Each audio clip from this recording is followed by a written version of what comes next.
আসসালামু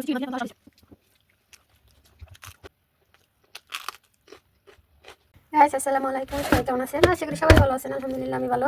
আজকে বিশাল বড় বড় সাইজের চিংড়ি মাছ রান্না করবো। চিংড়ি মাছগুলো কত বড় বড় দেখেন। চিংড়ি মাছগুলো পেঁয়াজ দিয়ে রান্না করবো, আর সাথে লাল শাক রান্না করবো, মানে লাল শাক ভাজি। তো কীভাবে কী করি সাথেই দেখেন। চিংড়ি মাছগুলো এখন পরিষ্কার করে নেবো। এই যে অনেকদিন পরে লাল শাক নিয়ে আসলাম, এইগুলো ধুয়ে পরিষ্কার করে কাইটা নেবো, কাইটা রান্নার ধারে চলে যায়। আমার এই জায়গায় চিংড়ি মাছ পরিষ্কার করা হয়ে গেছে।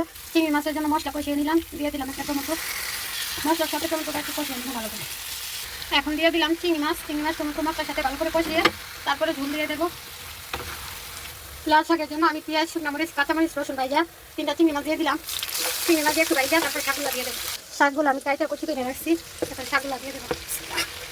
দিয়ে দিলাম পরিমাণ মতো লবণ। চিংড়ি মাছ কষানো হয়ে গেছে, দিয়ে দিলাম পরিমাণ মতো ঝোল। গায়ে তো আমার রান্না কমপ্লিট। খেয়ে দেখো চিংড়ি মাছ বোনা করছি টমেটো দিয়ে এই জায়গায় লাল শাক ভাজি করে নিলাম। তো এবার খাবারের পালা। তো ভাত নিয়ে বসে গেলাম, শাক নিয়ে নিলাম, চিংড়ি মাছ, খানা কাঁচা মরিচ দিও। এই যে কাঁচা মরিচ, আহা জিল বাদা পানি এসে পড়ছে। দেখো কত বড় একটা কাঁচা মরিচ নিয়ে নিছি। বিসমিল্লাহ। অনেকদিন পরে লাল শাক খাইতেছি, এই বছরে মনে হয় 1 বছর হয়ে গেছে লাল শাক খাওয়া না, যতটা সম্ভব। কতকালকে পাইছি নিয়ে আইসি। বিসমিল্লাহ।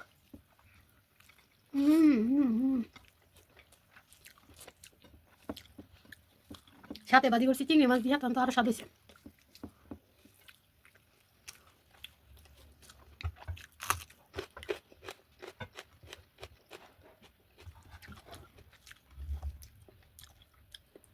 সেই স্বাদ হয়েছে।